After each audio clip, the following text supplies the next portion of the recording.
Hello everyone, my name is Lars Arne Jensen and I'm a research program manager at the Danida Fellowship Center, and today we are here to bring to you the information meeting about our new call for applications round 2024. It's a great pleasure to welcome you here, and the session will be live streamed on our web pages, on our YouTube, LinkedIn and Facebook pages. And in addition, we will also be recording this session, this meeting, and we will put that on our website afterwards. So you will also be able to retrieve the information if you fail to get it here, or you just need to refill your coffee. So today we will go through the call. We will introduce the background, the strategic framework that will be presented by the Ministry of Foreign Affairs. We will also go through what is a good application and what is expected by the Consultative Research Committee for application for grants. The application process and the requirements will also be dealt with. And if you have questions in relation to the topics being presented, please post them in the chat so that we can share the questions with everyone, and we will try to address them accordingly during this session. And we'll do our best to respond to as many questions as possible of general interest during the session, which will conclude the presentation afterwards. If you have any specific questions which is not of general interest, or you feel that your question has not been addressed properly in today's session, please feel free to send us an email at research@dfcenter.dk, and we will get back to you afterwards accordingly. We will also gather the more general questions from today's session in a document which we will share on our publicly available website. So today we are very pleased to have with us Ms. Tove Degnbol from the Ministry of Foreign Affairs, and we also have Christian Lund from the Consultative Research Committee for Development Research to present to us the various sections for the call for applications 24. And not least, they will provide us with the do's and don'ts on how to write a good application within this call. So first, I'm really happy to welcome Ms. Tove Degnbol. She was the head of the Department for Evaluation, Learning and Quality in the Ministry of Foreign Affairs, and she will take us through the sort of framework and strategic thoughts behind this year's call. Please, Tove, you're most welcome. Thank you very much, Lars Arne. And just to add to Lars Arne's introduction of me, I've been working with support to development research during several years, also as a previous member of the Research Council for Development Research.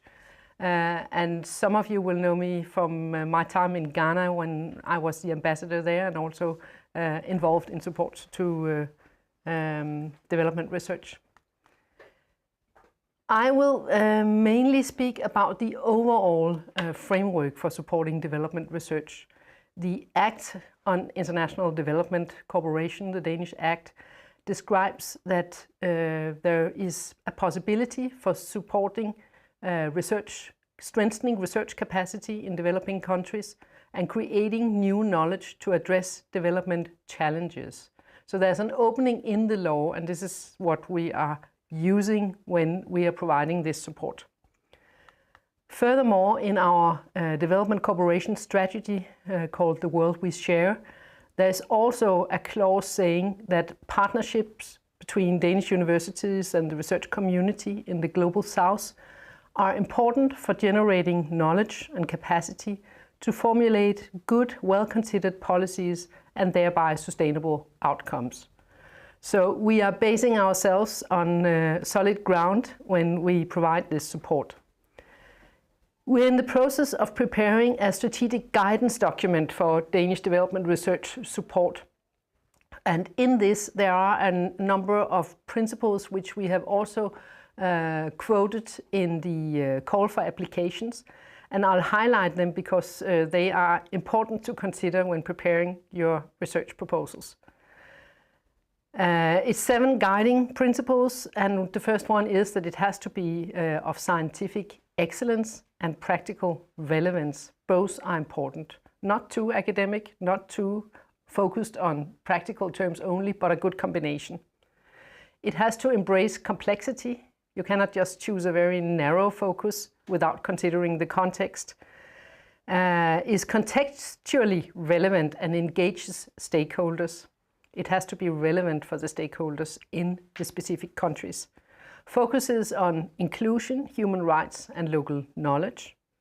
Supports Global South institutions and capacities, and that relates to what you've just heard from our Act on International Development and also our development strategy, that it's capacity development also in the Global South, which is one of the key objectives. Requires equitable research partnerships, both institutions in Denmark and institutions in the Global South in a collaboration, and involves critical reflection on development, engagement and learning. I move on to this year's theme for the call 2024, climate change action and reducing inequity. And I think it's important that I read it loud because it's every word here has been weighed, and this is what you also need to do when considering the basis for preparing the proposals. The call invites research projects that explores the intersections between climate change action, inequity and equity. Research must identify problems of equity in suggested climate change solutions and highlight key dilemmas for climate action. Applicants are invited across all disciplines to support proposals. Proposals must ensure that specific topics are clearly linked to the issue of climate change and the agenda to leave no one behind. So, in brief, climate change is the overall theme for the call, but it's a call that invites applications from many different research communities, many different angles, as long as you relate it to climate change. You cannot just say we would like to do something about education or health and not at all consider the text on climate change. But it is possible to work on health-related issues if you are able to argue the link to climate change. So that's the gist of this formulation, but read it carefully. Sub-themes under the overall call: climate action, decision-making and avoiding exclusion is one. Another one, transition to a low-carbon economy and justice. And 3, climate change, resilience and adaptation. For those of you who work a lot on climate change, you will easily recognize that there's both a mitigation and an adaptation perspective here. And then there is all the governance, contextual aspects related to climate change, which are also explicitly mentioned. In the Ministry of Foreign Affairs, we distinguish between 2 types of partner countries. In those countries where we have an elaborate development cooperation, we talk about an expanded Danish development cooperation. We have a number of the countries on the list of those eligible for this call. And those countries are Bangladesh, Burkina Faso, Ethiopia, Kenya, Palestine, Uganda, Somalia, including Somaliland, and Tanzania. You will notice that a few countries are not on this list, although they are still Danish, still have expanded Danish development cooperation. We have, after thorough discussions with our security people, decided that Niger could not be on the list.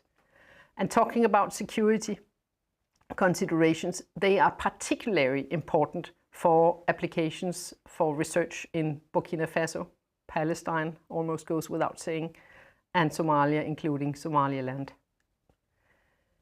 The other type of development of partner country are the countries where we have a targeted development cooperation. This implies that we don't have this expanded development cooperation, but we have support to a number of activities in each of these countries. And there we are focusing particularly on those with a strategic sector cooperation program. There we have listed those themes which we find relate well to climate change, and I'm going to mention the countries which are then eligible for this type of support. Energy sector transition in Egypt, Ethiopia, Indonesia, Kenya, South Africa and Vietnam. And in the call text it's specified what kind of support we are providing to the countries and also how the application should relate to this. Water resources management in Ethiopia, Ghana, Kenya, Morocco and South Africa. Sustainable cities and waste management in Indonesia, Kenya, South Africa and Vietnam. Food and agriculture in Bangladesh, Indonesia, Kenya, Nigeria, South Africa and Vietnam. And here again, we would like to stress that security considerations are particularly important in a number of these countries, and I would like to mention Nigeria and Ethiopia here. We are trying to promote diversity both in terms of the call and encourage applications which embrace diversity, and also with regard to the researchers who are applying. So for the theme, climate change can exacerbate conflict and vulnerability affecting various groups differently, including in relation to, for instance, gender, generation, disability, indigenous peoples, farmers, herders, urban and rural populations, just to mention some. This list is not exclusive, but we would like to see a lot of different angles on who are the target groups of these research programs or projects. And concerning who are the researchers, we are committed in the Ministry of Foreign Affairs to promoting equal opportunities for all and diversity in all its aspects. So therefore we are interested in applications and stakeholders in the projects from all backgrounds regarding ethnicity, religion, gender identity, age or disability status. We would like to see research applications submitted from as many different people as possible. Thank you very much. Thank you so much, Tove, for providing this insight to how the ministry, about the thoughts from the ministry about putting this call forward for applications in 2024. Thank you so much, Tove. Welcome. And we'll get back to you in the question sessions, no doubt about it. And with this, I still encourage you also to put your questions out in the chat if you have any questions related to this particular part of the presentation. But before we go any further, I'd like to welcome, we do go further actually, I'd like to welcome Professor Christian Lund from the University of Copenhagen. He's also the chairperson for the Consultative Committee on Research, Development Research. And Christian, you are here to take us through the session on how the Research Committee actually evaluates and assesses an application, and do's and don'ts and sort of recommendations on how to do it. So right. Please. Thank you very much. Good afternoon. Just a few words about the council and how it works. It consists of 8 different members. We've been appointed by the Ministry of Foreign Affairs, or the Minister of Development Cooperation, and we represent different academic disciplines. Tentatively as broad a representation as we can imagine applications that we have to treat. We look at applications in 2 different phases. First, we have a phase where we select around 35, maybe 40 applications that can go on to the second round. The rest will be sent a notice that they didn't make the cut in the first round. The council is basically there to ensure quality of the projects, and it says here that the project's based on annual and final reports. So we also look at the outcome of the research. We both look at the incoming applications, but also the final reporting of research to see what came out of it. We have a very strict policy on conflict of interests. We follow the Danish Public Administration Act, and it basically means that if a member of the council is either related to an applicant or has a working relationship with an applicant or is a close colleague of an applicant, you leave the room when this application is being discussed. And leaving the room is not a euphemism, it's actually getting out of the room and you have nothing to say or do with these applications. What we look at in an application is first and foremost the scientific quality of the proposal. We try to identify what's the original and innovative elements. How is this proposal suggesting to create new and valuable knowledge? This is a quite lengthy procedure. We get 130 applications for last year's round, and all members read all applications and basically make up their minds about the originality and the degree of innovative thought in the applications. We focus on applications which are well defined with respect to existing relevant research. In that sense, this research council is no different than any other research council you will meet. Is the applicant able to place this new idea in the context of existing ideas, existing research?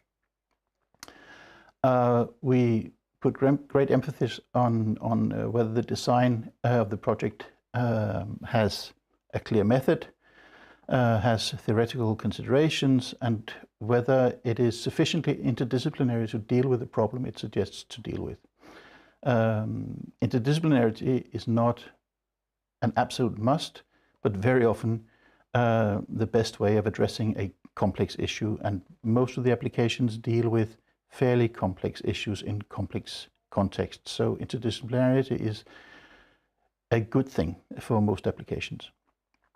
And then we also look at the research experience and qualifications of the people who are coordinating the research or leading the research.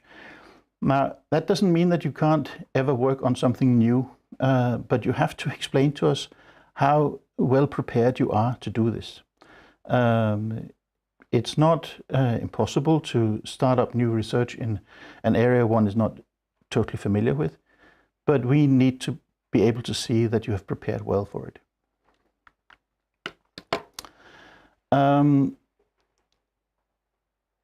We also try to look at the relevance of the proposed projects.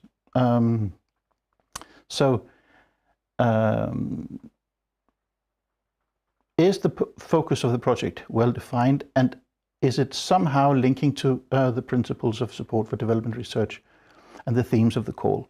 In that sense, it might be different from many other research councils where whatever is a good idea, but here the good idea has to somehow align with the thematic orientation of this year's call. It should also respond to national development priorities, which are relevant both for Danish development and for the country where you are suggesting to work. That doesn't mean that you have to solve a development problem, but you need to address what is a relevant development problem. We're looking for whether the project is well defined with respect to ongoing research and programs in the country. So your knowledge of what is already moving, what is already going on in this particular country in terms of research is a bonus if you can somehow suggest that you're filling a gap or addressing an issue which is not already being addressed. It counts in your favor. And then we really want you to let us know that you are aware of the socio-political institutional context that you want to work in. We want a research project which is tailor-made to the context and not just something off the rack that you deploy in whatever context you feel for. And it doesn't have to be a lot, but it has to be enough for us to get a sense that you take the context of your research into account.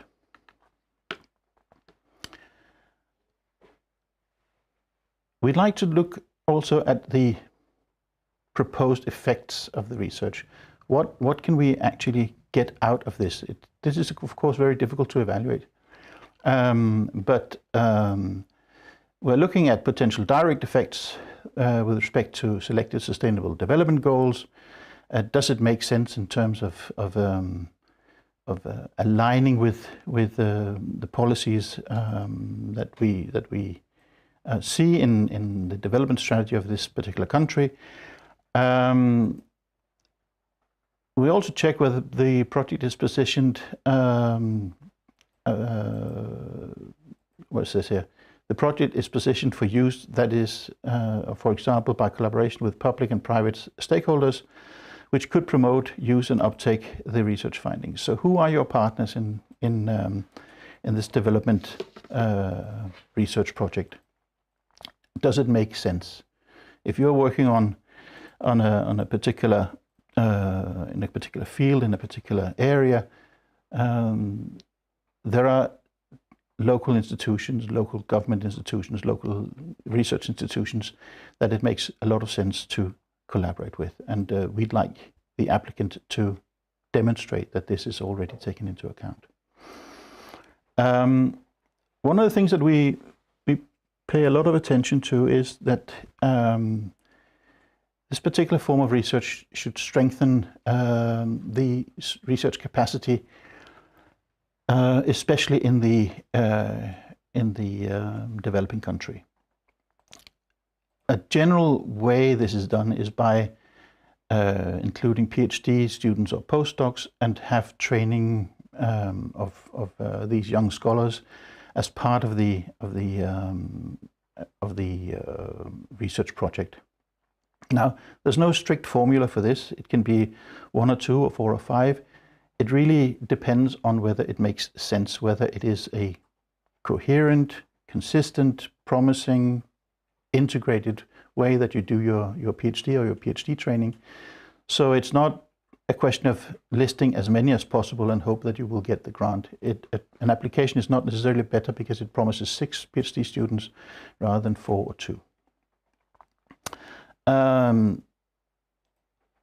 And then here again, to repeat what Tove just said, that the project should build on the principles of equity, both in research partnerships and also be gender sensitive. So we do pay attention to how are the teams, North and South, composed.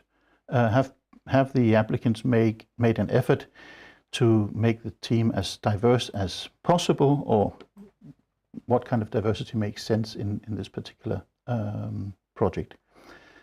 It's not a quota system where we need at least 1 or 2 or 3 or whatever number from each gender to be part of a research project, but we need to see that you have thought about this and made the appropriate steps to compose your team in a good way.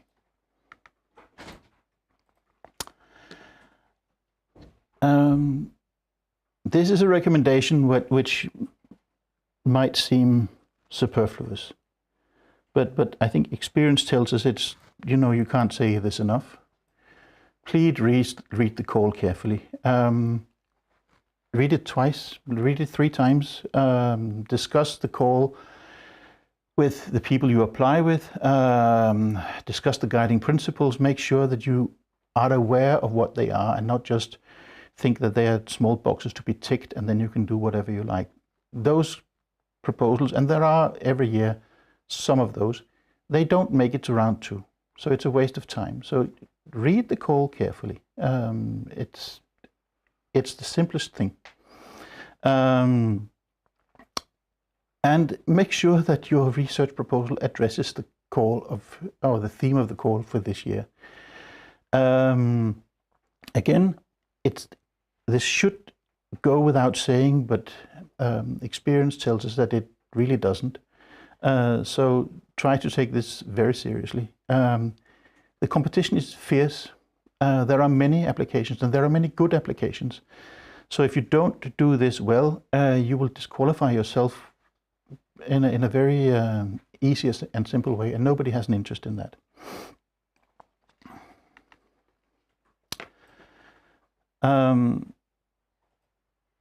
Explain how the research contributes to new knowledge and capacity strengthening. This is basically up to the applicant. It's not up to the council to guess. So you need to say, how is this research that you're proposing positioned vis-a-vis existing research? And how is it going to increase local or domestic research capacity? It's usually a good idea to have a very clear research question and a clear thesis or hypothesis. And that's where you can also write why this is new and why this is necessary. And again, I can only stress that competition is really, really tough. So if this is not done well, others will have done it a lot better and they will get the money. And you also have to make sure that the capacity strengthening element is considered. But try to be realistic. I mean, the council consists of 8 members, and being a council member is not our main job. We're all teachers and researchers at universities, so we all have a fair bit of experience with PhD education and PhD training. So make sure that when you describe how you are strengthening capacity, that it's realistic, that it's not either neglected or completely over the top and unrealistic. All of the members of the council know exactly how long is 3 years for a PhD. It's not a long time, but it's long enough. Recommendation, please consider carefully the socioeconomic context and the development dimensions of the research. So, as I said earlier, the context for where this research is taking place is really important. We know that methods, theory and methods, concepts and so on, need to be adapted to the context to make sense. And we need to know that you know that as well, and that is part of the application. That you integrate the context where this is going on in the way that you ask your questions, you develop your concepts, and you suggest your methodology.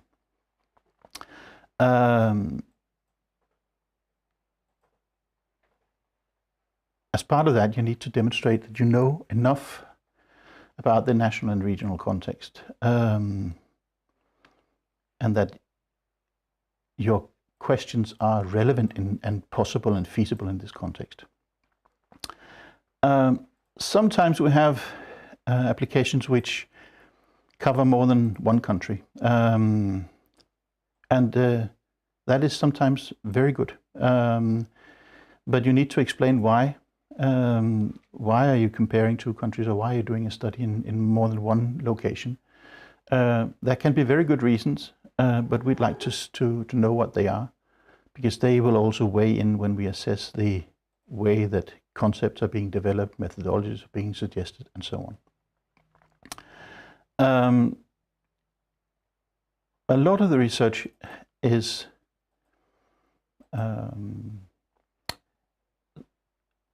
how should I say, relevant for social, political developments in the country where it's being done. It also means that there are lots of relevant partners also outside of local universities.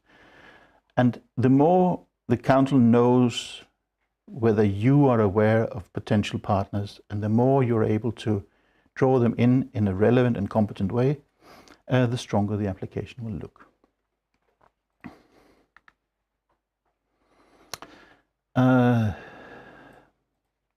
Again, this also should go without saying, but this is a generic slide. This could go anywhere for any research council. It must be clear that the proposal constitute a genuine research project with clear research questions. Now, just because the research funding comes from the Ministry of Foreign Affairs and is tied to development, doesn't mean that we are funding a development project. That's a completely different budget line.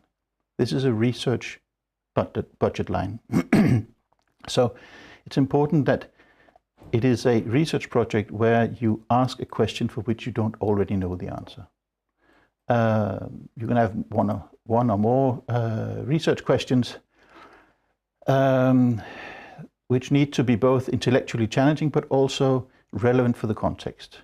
And you must also demonstrate that the people that you have gathered for this group or in this group are the right people for this kind of endeavor. This is usually done by putting CVs together, but make sure that the CVs can be read as a composite skill set in a way for the group. How are skills distributed in the group? Who is doing what? And how do the different elements of people's skills and competencies somehow link together to address the research question that you've come up with? And again, the last one here, it's important that the proposal is focused, realistic and feasible. I mean, it goes without further comment. I think that this is really, it's one of the criteria we're basically deciding on, right? Is it sufficiently focused? Is the most competing application better focused? Then the better application gets the grant. So the more focused, the more realistic and the more feasible, the better. Make sure that the research proposal is feasible, built on equal partnerships and is gender sensitive. Many research proposals are divided into work packages, and that's usually a fine way of showing how work is distributed between the members of the team. It also is a way to demonstrate how each package is a necessary component of the whole endeavor, and also it allows you to show what's the balancing point between contributions from northern researchers and southern researchers. Interdisciplinarity is very often difficult to define. We're not super dogmatic in the council. I think basically what we are looking for is that there are different sets of complementary skills and approaches that are being mobilized to address this particular research issue. We usually see interdisciplinarity as an asset because most of the research questions are complex. But if you have sort of a complex research question and a team that is composed of different specialities, it's important to know who does what. Maybe not on an individual basis, but at least who is responsible for what element of the research. Maybe 2 and 2, 3 and 3. It all depends on how you have conceived your research. But we need to know how are you actually going to do it in a practical way. What happens in the first month? What happens further down the line, and so on.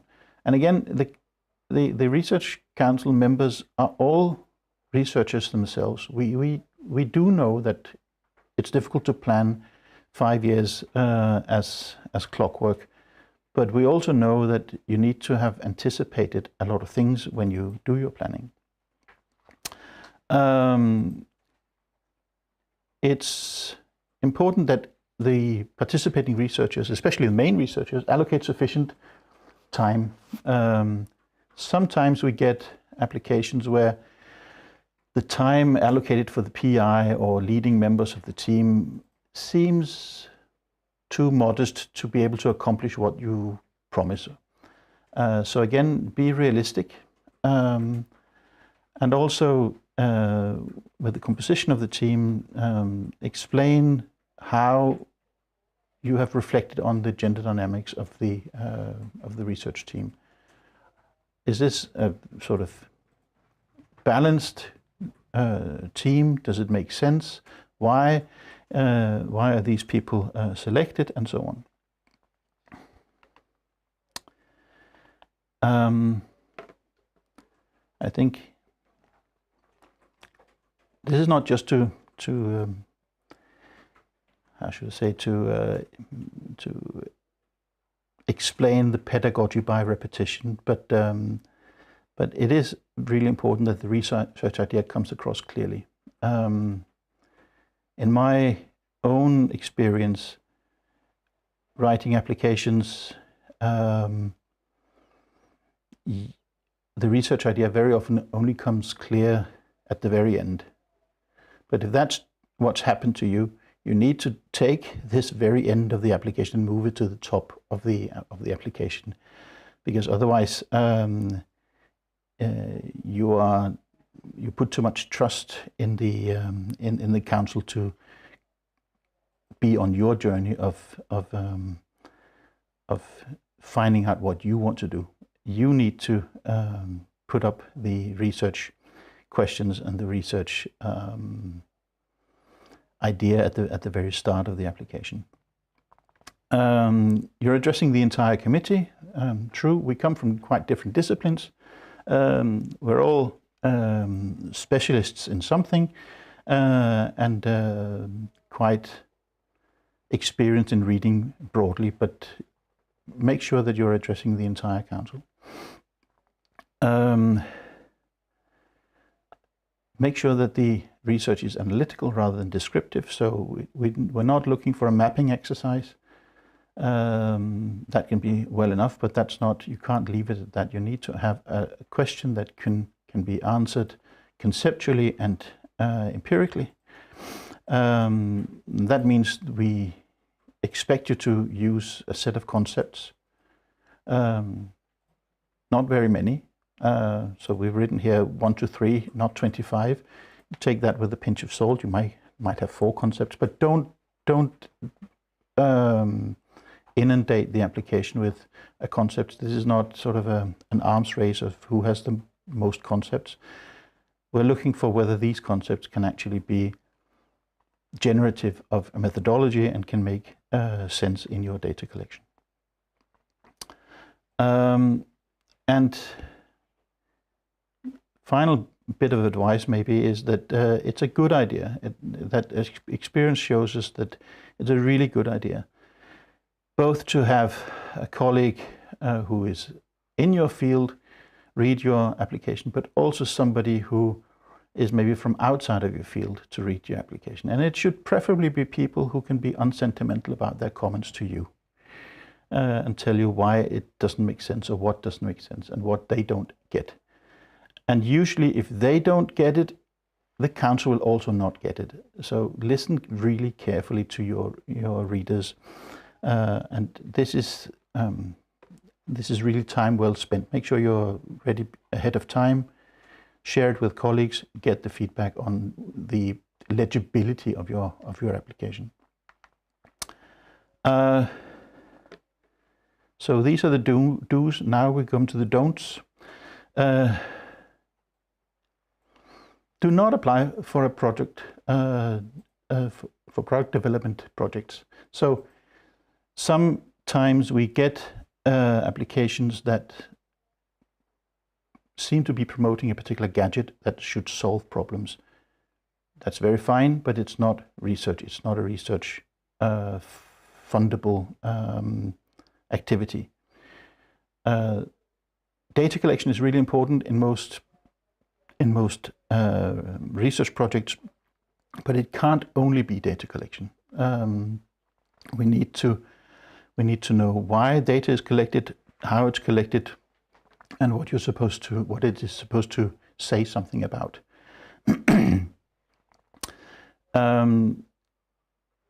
Maybe a little bit ironically, but quite importantly, you can't apply for a development project with this kind of grant. We're not. If you have an idea for a development project, you have to go to a different office at the Ministry of Foreign Affairs. This is not the office for development projects. This is only for research. And we also don't fund things that looks as if they could be done by a consulting company.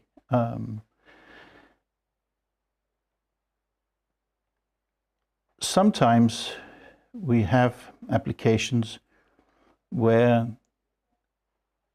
PhD students seem to be just added on the list as an activity, but without the proper, how should I say, structure of supervision and integration. And you have to be realistic again here. I mean, think about all applicants will have a PhD already, their own.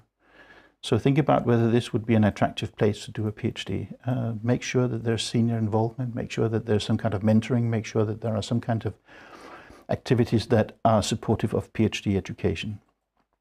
And also, this is rare, but it does happen that people see this kind of grant as an opportunity to give everybody in the department 2 months of salary. Those applications never get any months of salary. They simply just fall by the wayside because they're not realistic, they're not focused, they're not addressing the problem in a competent way. So don't do that. Don't think that you've got 2 months of salary for everybody in your department. I think that was it for me. Thank you, Christian. Thank you so much for giving us this insight on how the Consultative Research for Development, the Consultative Committee for Development Research assesses applications and what they like to see being submitted. So thank you very much for that, Christian. Very useful. Now, before we go to the questions sections, and we do see that questions are coming into the chat, and thank you for that. Keep them flowing, please. I will take you through the next and final part of the presentation, which sort of will take you through the more administrative process on how you enter or use the electronic application system we have, the SurveyMonkey Apply, which is also addressed in the call text, of course. Firstly, I'll just take you through sort of the more formal steps in the call and in the procedure, such as deadlines. So first off, we have the application process, where we have the call was published on November 1st this year, and the deadline for the phase 1 applications is on the 7th of February next year. And we would like to emphasize that deadline is deadline. That it's open competition. We have a lot of applications, as was mentioned before. More than 100 applications is submitted each year for the phase 1. So deadline is deadline, unfortunately. So good advice is also to start well ahead with your application. Those selected for phase 2, they will be invited most likely in May, where they will receive an invitation to submit a full application, the phase 2 application, with the deadline on 14th of August. Those lucky ones that actually do get the grant eventually, they will be notified by the end of the year or early January. So we will see how we can do it. But the projects are envisioned that's a difficult word, but they will start by 1st of April 2025. So you will be notified in due time, of course. The project period is maximum 5 years, and you have a maximum budget of 10 million DKK for the entire grant. On top of that, you can apply for a specified sum of money for security purposes. More on that later. So who's eligible for applying for these applications? These grants, sorry. Well, you see the grants are always awarded to an institution, a research-based institution in Denmark. So the responsible institution must be a university or another research-based institution in Denmark with the capacity to either supervise or co-supervise PhD students. The project coordinator submitting the application must have a PhD or equivalent and must be attached to the responsible institution.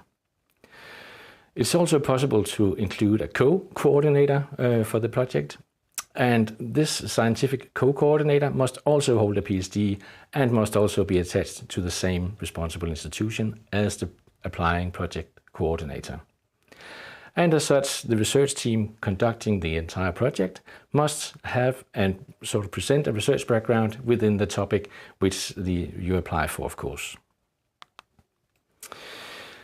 Of course, a research team also consists of other institutions, researchers, and private sector partners. So it is also a collaborative research project that you're applying for. So The application must, as a minimum, include also one research-based institution in the country or the countries where the research will be undertaken.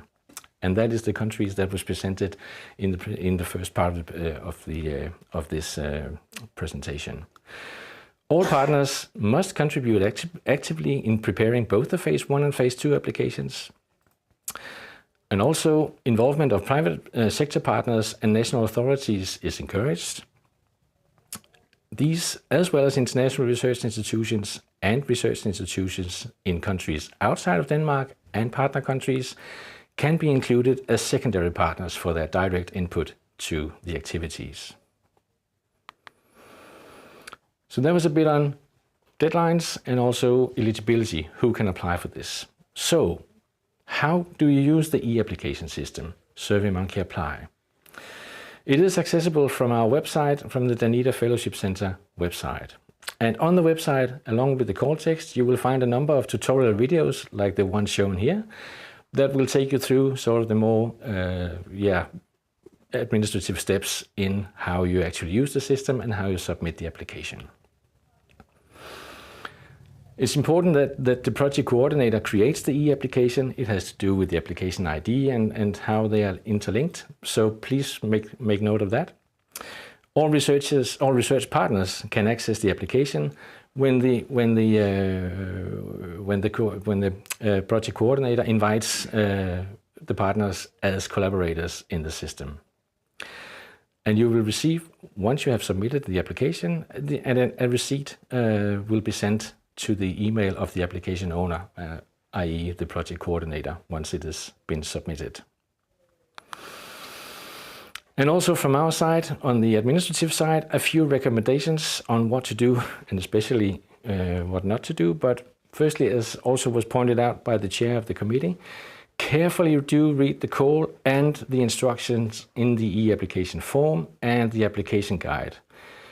In the e-application system, you will find some small guides along the way on how to fill in the various sections with format requirements, etc. So please do read these instructions carefully. And also, please do comply with the formal requirements, which all are set out in the call, and also do please fill in the e-application system correctly. It is unfortunately a thing that we see each year, that applications has to be rejected because that they are not fulfilling the eligible requirements.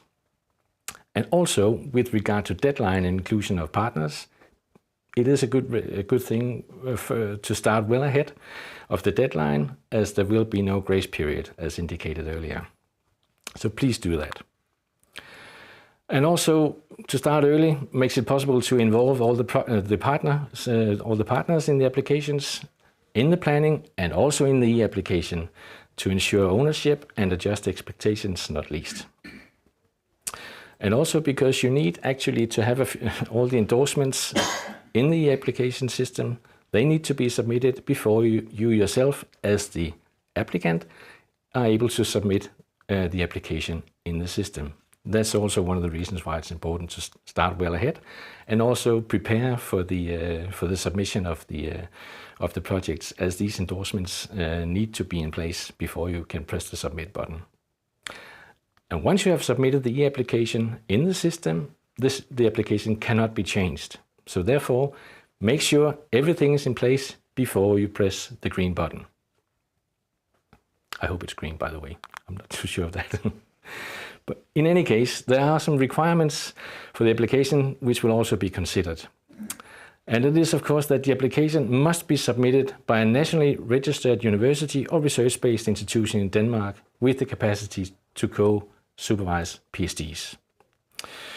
And you must hold a PhD or equivalent at the time of the application, being the project coordinator.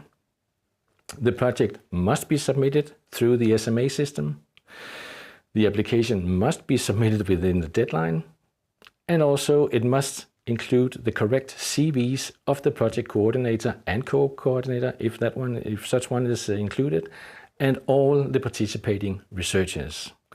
It's really important that all the CVs of the named researchers are included for the research committee to be able to evaluate the competences of the research team. So therefore, you really must include all relevant CVs. Also, all the required attachments, not least including the preliminary risk assessment, must be completed and successfully uploaded. And we have to state it is really the responsibility of you as an applicant to ensure that this is actually happening. We do see sometimes applications with attachments not showing the actual template or the needed data that we need to have in place before the application can be considered as complete. So please do check that it is the correct attachments which are uploaded along with the applications. And just in relation to the risk assessments, for the medium and high risks, the application must also include the preliminary contingency plan. If all of this is also stated in the call text and in the application system. So please do read the guidelines carefully on this. Also, the application must be endorsed by the project coordinator and the head of the responsible institution.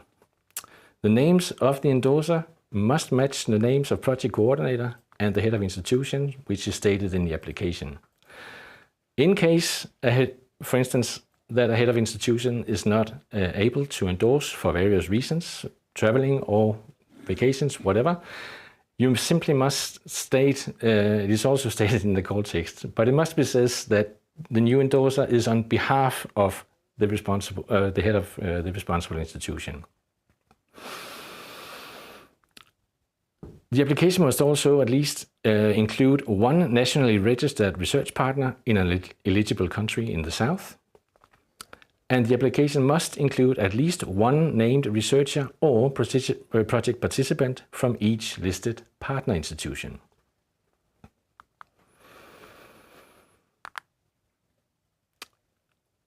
So with this, also the administrative requirements have been sort of presented from this side. So I would like to now invite Christian and Tove back to the table for a question session. We have a few questions coming into to the chat, and the first one is actually from I think it's from Ghana. It's from Enoch, asking: do country-specific sector programs and those for the targeted modality, do they focus limit of applications to be received? For instance, Ghana has water resources management as a focus area. However, the energy sector transition and sustainable cities are particularly very relevant. Can applications come from these other sectors also? No. Applications can come from the sectors listed in the call text. And it's because we're trying to link up carefully with the Strategic Sector Cooperation Program. And in Ghana, there is a program on water between the city of Aarhus and the city of Tema. And although you may argue that there are angles, such as Enoch does here, relating to general sustainable cities, broader environmental questions, it is our decision that we should focus on the strategic partnerships core theme, just because otherwise it would be extremely difficult to define the limits. I do appreciate the question. I think it's highly relevant, but this is just a way for us to manage it. Thank you very much, Tove. Enoch, I hope that addresses the issue. Otherwise, please do feel free to get back to us. Another question is from Arne Oshnoe. Sorry for the pronunciation. I'm doing my best. But the question is, can an applicant serve as a principal investigator in one application and as a project participant or partner in another application? And I guess that sort of relates to involvement in terms of man-months and availability to do all these activities at the same time. Maybe that's a question for you, Christian. Yeah, I can understand the the attraction of putting your name in different applications and see which one comes out on top. But I don't think I would advise you to do so. I think we're very much looking at the realism of the commitment being presented in the application. And if you are committing yourself in different applications and spreading yourself thin,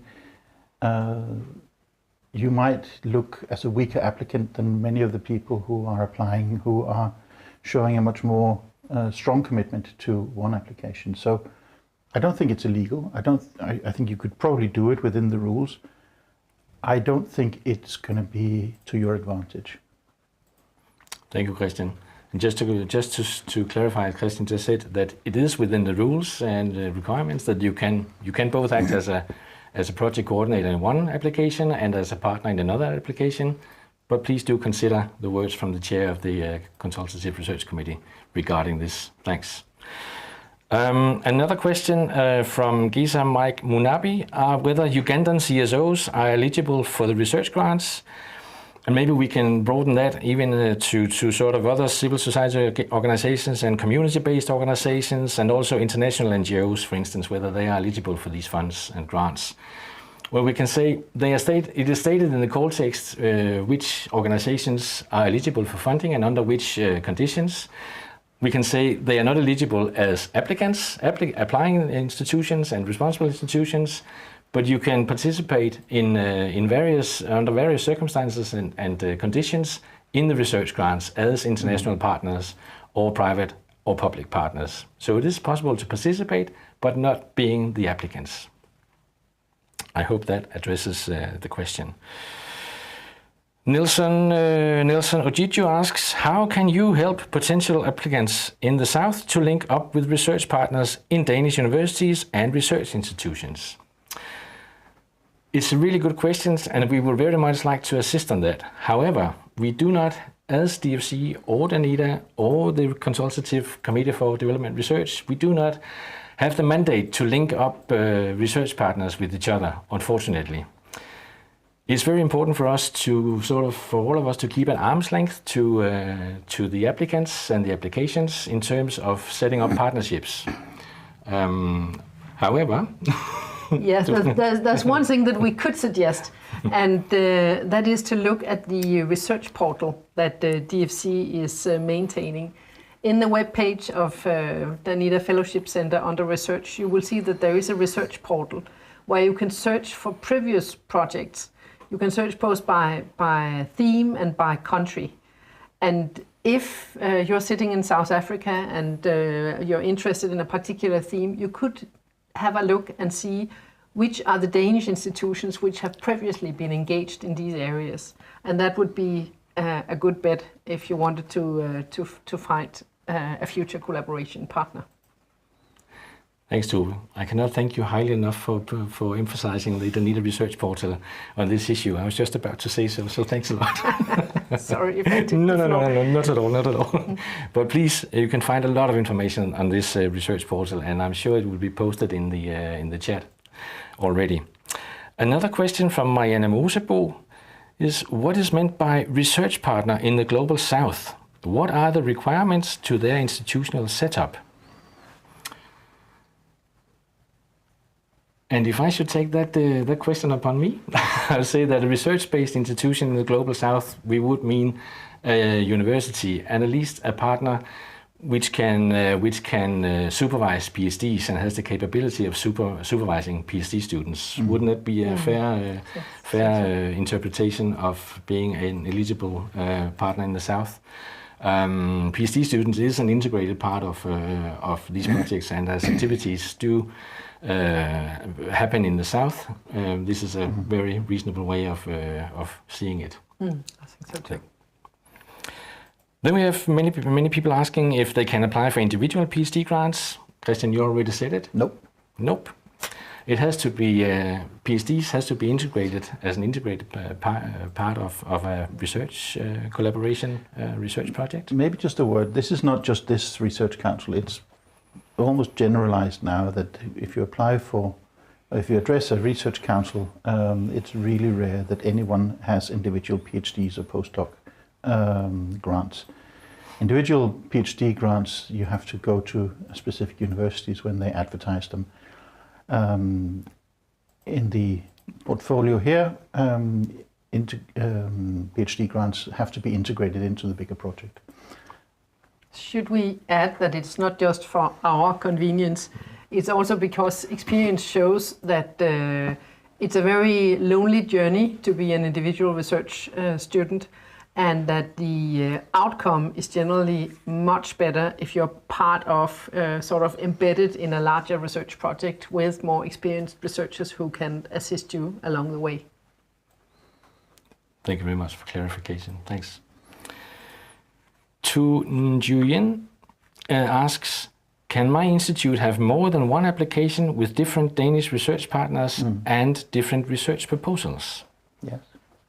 It is possible, right? I think so. My word of caution from before is whether individual researchers can be on several projects. I think that is to overstretch, but we often have more than one application from the same institute or the same department in Denmark, and I wouldn't be surprised if the same department in Ghana had more than one application in. Definitely they do. This is what we see, so it's fully eligible. Definitely. Thanks, Christian. Nora asks, what about applied research projects where the research leads to some kind of product that serves as a humanitarian cause? I guess that relates to your warnings I think so. Slide earlier, Christian. I mean, usually applications that do this or suggest something like this, they don't come very far. They don't make it to the second round because we're not funding project development or product development. So for that kind of endeavor, you need to apply for alternative funding. This is not the pot of money that will fund this. Thank you. And then we have FG asking, is there a limit to the number of partners in an application? Can an application have researchers from 2 universities in the same country? Yeah. Yes. Yes, they can. The limit is realism, basically. Right? So if you, I mean, imagine that you get an application with 20 institutions. That doesn't sound realistic to me. That doesn't sound realistic to anybody else in the council. That wouldn't make it to the second round. If you have partners from 2 institutions, it sounds much more feasible, and that might stand a good chance. Sure. Thanks. And again, as Tove pointed out, with the Danish research portal, you will find all information on all the projects granted from all the way back to 2008, I think. And there you will also you can get an idea of the number of partners included in the funded projects. You will see not many have 20 or more partners. There are some, but as Christian has also mentioned, feasibility is also an issue when assessing the applications. Stephen Mailu asks, would you advise developers of previous proposals to this call who failed to secure support in previous rounds to resend such proposals? So it's a matter of resubmitting applications. But not in the same version, hopefully. Exactly. I don't think you should resubmit an application, but you can resubmit or you can submit a new one, right? We don't have a sort of a blacklist where people are quarantined for applying for a year or two, that like some foundations have. So we welcome a new application, but we will not welcome the old one that we didn't like. But it could still be the basis of the old one, sure. which have been then improved. And I think that's the point also of having the same theme broadly from year to year. In the past, where we were often changing the topics, then people who had not made it, they felt that they were really left behind, because then it could take 2-3 years before the same topic came up again and so on. So here there is a possibility for continuing to work on an application which did not make it and improve it and get funding. So we'd like an improved application. Thanks for that clarification. Rather important, I'd say. Now, Isan Forotan asks, a practical aspect of a research project could be a product or a model development. Would you consider having such development in the proposal as positive point? They usually don't make it very far, the proposals that offer a model or a product. So I would not advise the person to send in an application like that. They usually fall in the competition. And one of your warnings, your don'ts, was do not apply for a product development. Yes, but I mean, it's not just because I don't like product development. It's because the competition is really tough, and we are looking for how should I say, empirically based, theoretically considered or analytically considered research, and product development somehow doesn't fall into that category, and there are probably many other places you can go to get funding for that specific kind of activity, but this is not the place. Thanks for specifying. Now we have quite some questions regarding the role of private organizations and their potential role in a research collaboration project. Christian, maybe you would be happy to elaborate just a bit on how private companies, private partners can engage into research collaborations per se. Well, it depends both on where they are, where they operate, whether it's a northern partner or whether it's a south partner. But we would consider an NGO as a private partner, for example. So whereas an NGO is not eligible for applying, it is eligible for participating. A private company could also be part of an application. They usually have quite substantial knowledge resources. They know a lot about the field in which this research takes place, and so on. But the key thing is for you as an applicant to specify what role does this partner in the application play. Why is it crucial that just an example, that a company that is a water supply company in a city, why does it make sense to introduce a private company into the research application? And there can be many good reasons. It could be a placement for a PhD student. They can help provide access to data. They can help analyze data and so on. So there are many opportunities to integrate the private sector in all its variety. They just are not eligible as applicants.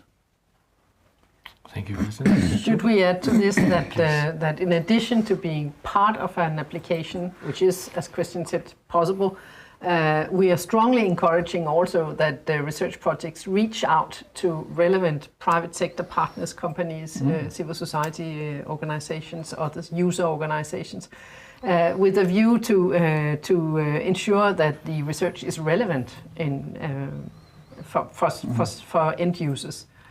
So that's a really something that we would like to urge researchers to consider. Can we establish from the very beginning a strong collaboration with end users of what we're going to find in this research project? Thank you, Tove, for elaborating. Thanks. Now, Daniel Nørgaard asks, can local companies in Tanzania be partners, and what grant can they receive? I believe same answer. Yeah, I think so. It's the same thing. Yeah, exactly. Right. And like also is very clearly stated in the call text, the conditions that each type of partner can participate according to is stated, and private partners, I guess that is what is meant by local partners, but private partners can be compensated for their direct input to the activities in which they participate. And of course, it has to be balanced in terms of, you also ask Daniel, what percentage of the total budget. And now we said that the total budget can be up to 10 million DKK, but it should also be reflected that it's a research project. So private and local companies, their contribution, and as a consequence of that, their share of the budget will be reflected in their sort of contributions, right? Now, Annika asks, we would like some clarification on to what extent the method that is researched may be composed of development project elements. For instance, if we want to research on a given methodology, can it be part of the grant to test or implement the method and research on the impact? That's really difficult to answer in a simple way. Yeah. I'm not quite sure what is meant by methodology here, and whether the methodology is being tested. What does that actually mean? I think the best advice for this kind of application is to make it very clear what is the purpose of the research and what are the methods of the research. And if the purpose is to develop methods, then that has to be stated really clearly, and then also argued why. Why are these methods really important to develop and test? What's the ultimate purpose of developing a method?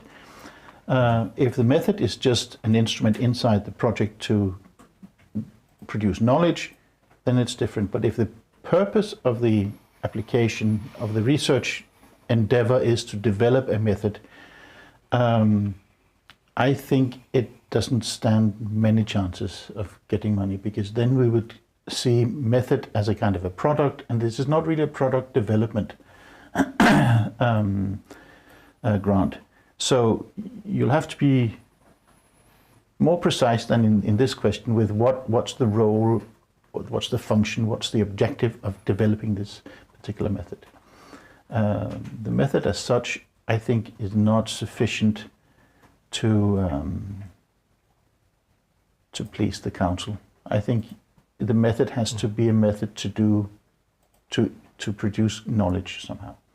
But I'm not saying it's not possible, but you really have to argue this well and argue how this knowledge that you're producing is relevant and in line with development objectives and so on, and be really clear what is the method for developing the method, and to what degree is the method the result of the application, because you're basically competing with 130 other applicants who are also trying to be as clear as possible. Yeah. So I would be careful with that kind of application. Thank you for elaborating on that, Christian. It's quite a difficult question to take on an online session, but thanks. Now, a question here states that if a desirable applicant is from a country that is not listed as an eligible country, can the applicant's cooperation with an institution in an eligible country therefore make the researcher or proposal eligible? Yes, we're not looking at nationality of people, we're looking at where the institutions are based. Exactly. It's institution to institution collaboration. Exactly. Thanks. Malik here asks, what is the eligibility of a researcher to apply for the grant? And I think we just been through that. But how do the research-based projects for disaster risk reduction, climate change, and sustainable development goals rank as preferred areas to secure grants? So some themes were suggested. Disaster risk reduction, climate change, and sustainable development goals, the SDGs. Do they rank as preferred areas to secure grants? Well, that's really a very broad question, because all our applications have to relate somehow to the SDGs. And disaster risk reduction, it sounds a bit instrumental. It would have to be elaborated a lot how this theme relates to the theme of the call. I agree. And also we don't rank themes as such. That's not a ranking. That's a good point. Or academic area which is more important than others, for instance. No, they're all equal. Thanks. Now, Beatrice Kucho here asks, is it possible to include in the budget salaries for Danish municipalities employees? And yes, it is definitely a possibility. It's also stated in the call text that the municipalities employees can participate as a partner. So yes, that is possible. But salaries for them? Salaries, it's direct input. It's for the institution then, and it's up to the institution to find out. It's not that they can pocket the money that we give them. For sure. Yeah. Funds are always paid out to institutions, so it's not individuals. Okay. Thanks for pointing that out, Tove. Thank you. Stephen Mauli asks here, are we limited to working within the area of this strategic sector cooperation projects, say in Kenya, that are run through the Danish embassy? But it is also, as we stated earlier, you have to adhere to the theme, the stated themes in the call text. You cannot go beyond that if you want to at least stand a chance in the assessment. So please do adhere to the themes which are stated in the call text and address them, of course. Yes, the list of the strategic sector collaboration and the respective countries. Yeah. Thank you. Juan Skokin here asks, is it possible to apply for individuals and institutions in South America? And to that we have to say, unfortunately, South America is not part of this year's call. You simply have to adhere to those eligible countries which are listed in the call text and the themes attached to the countries. And the reason is that we are in the Ministry of Foreign Affairs trying to focus on Africa with our development cooperation activities. And we often receive this question, and we're always sorry to let you down, those who are researching relevant issues in South America. But the focus is on Africa. So that relates to our overall focus in the development cooperation strategy for Danish development cooperation funds. Thanks, Tove. Now, Sang Xiubing asks here, will there be a quota on how many projects in the same topic, for instance, waste management, which can be granted and conducted in one Global South country in the past, say, 2 or 3 years? No. That's a clear answer to that. So, no quota, all applications are welcome. Without all good applications. All good applications, of course. but also all applications compete with all applications. Yeah. Right? Yeah. Good point. We don't stop assessing applications just because 3 projects have already been given a high assessment. Exactly, yeah. Thank you very much. Now, it seems that we are actually running out of questions. We're not running out of time yet, but out of questions simply. So, I think we are... actually now we have one final question from Finn Plauborg. Just about how the call for Ghana is linked to enhanced water resource management. Is it possible for us to give some more specific information or elaborate about it? Not further than what is in the call, where it's said that water resources management is part of what can be applied for in Ghana, because there's this strategic cooperation project. Enoch asked about the same. I don't think we can go further here than what is said in the call. Look at the call text, look at what is said about water resources management as a theme for the call. Thank you, Tove. Thanks a lot. With this, I think it is time to call it a day for the questions and answers session for this presentation. And we would like to thank you very much for participating online and directing your attention and time towards this online meeting for the call announcement for the 2024 call. We really encourage all of you to, you can have a look at it afterwards at the website if you need some more details. You can send us questions on our email, research@dfcenter.dk. The phone line is always open also, so please do not hesitate to get back to us for any need for clarifications and questions. So with this, I would like to thank our panel for today, Tove Degnbol of the Ministry of Foreign Affairs and Christian Lund of the Consultative Committee for Development Research. Thank you so much for your presentations and for putting up with the questions and elaborating on those topics. Thank you for your interest. Yeah. Thank you so much and all the best of luck. Thank you.